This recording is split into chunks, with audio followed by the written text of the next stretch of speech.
Art and the creative spirit. Talking to you from the art library and Thoth's, the hieroglyph of the human soul. Because these books and the story of the arts, the story of artists, are going to help us understand our journey as human and why the arts are the place where suddenly we're not using the mathematics of logic when we're looking at a painting or listening to a piece of music, but we're actually allowing it to be what it is, to enjoy our relationship with this image, with this idea. And we've lived into a time where art itself is essentially thought not essential. Why does it matter? What's the point? But if we begin to realize that the great gift given us, not in this age alone, but across the ages, was a dynamic question about why are we here? Where are we going? What's the point? And how do we make some sense out of this very difficult thing called being human? And why am I driven to have to express myself in a world that, to a great degree, often shuns that expression?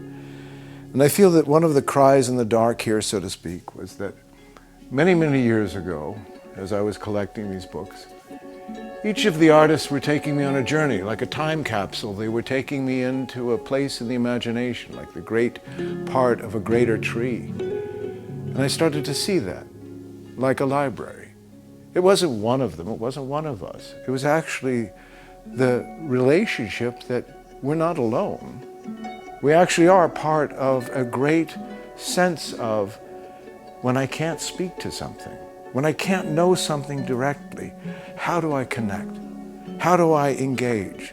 How do I give myself permission to allow these things? And that's the heroism here. The need and the willingness to finally look beyond what the neighbor thinks or what even we think of ourselves, because we are driven to. I often say art is not what you do because you want to. It's what you do to not go mad. And if we think about this in the human condition, it's really what and where we've been able to ask questions. And I think because of the disappointment to many over the so-called art world, I say the art world is like the fashion world. It's like Hollywood. It has its stars, it has its blue chip stocks, and they're going to be protected, and they're going to be what essentially is the currency of that outer conversation. And we'll see that, like the history here, it's part of a history of what is this art then. And if a time for me that drove me home was the realization that we're highly specialized in this culture. And I was an actor, but I was also the son of a painter who told me, if you can't talk about it, paint it. So many of the things I needed to know, I could never know by knowing what my culture thought or who they thought I was. It had to be a more intimate conversation, again, like a brush with a canvas, or a pen with paper, or the musician with the keys or the strings. Because when we see that, then we begin to realize that each of these beings experienced a subjective relationship with the universe. But in turn, the universe then, through their subjectivity, was able to open to say, this is human too. Isn't it fascinating that the creative spirit isn't this one history, this one group, this one painter, but actually an outcry from the human being that says, let me discover meaning, even if I have to discover it with my own hands. And part of my story here, because I brought my art home, meaning that I realized that many of the questions I would ask, maybe they weren't to be asked in the greater world of the shared conversation of a type of market. I was in that as an actor. But what gave me great realization was that I was given an opportunity, like by a great patron, to say, all right, you've been given place.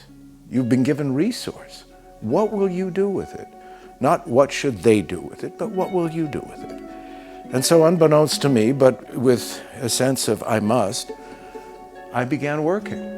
And like these, I started to realize each of us are developing not one work or one story, but a greater musical passage of a life that begins to say, why is this art what it is, where it is, and could it be part of a missing piece of the puzzle?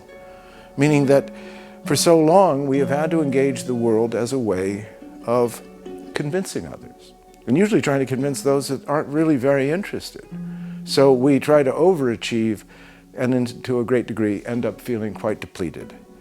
And part of this journey is the reclaiming of the creative spirit as our primary technology, as a way of asking questions. And for some, like the artists that surround us, they will end up being unique books that we will know and we will share in, and they will be part of a greater inspiration. And the way things are moving in terms of interconnectivity, it seems like it's impossible to think there's one audience or another. Actually, there are places of greater shared interest and enthusiasm. Maybe our job now is not to critique or to think in a linear sense of where is art going, but maybe art has come home, meaning the creative spirit's come home. That part of us that says, I must, even if no one cares, I do. And in that intimacy, in that willingness, possibly that's the seed of a new responsibility that said, I used to feel that I needed reward in order to grow my garden, and I waited. I waited for the rain, I waited for the seeds, and then I showed up finally and said, I am the seed. And if this is going to be watered, I must do it. So maybe the water is my tears. Maybe it's the sorrow, the disappointment with things are not as easy as one would like. But that's also why our arts don't come out of a calm. They come out of the turbulence of our soul. Meaning, let me find that which gives structure to my greater dream, that allows me to express my fury, but not in a way that's dangerous, but rather in a way that might upset you. But being upset isn't a bad thing if it opens up one sense of, I hadn't thought of it that way. And this is why I don't just collect artists that I like. I also collected artists that challenged me, because I realized to know anything about the art spirit, the creative spirit, was to get past my opinion of it, and to realize that maybe I'm asking a particular question, and these beings are asking particular questions, but together we are rising to finally reveal in our DNA a living library that says you as human, we as human, are unique works of art. And when we allow ourselves to find expression, we give them form. But I don't like to say just painting or writing. I think that gardening, I think anything we do with our hands, I think sculpting, I think making musical instruments, I think climbing mountains. But it's that quality of the creative spirit that says, I am an adventure. And if you're willing to take the adventure of who and what you might be, then look to your ancestors.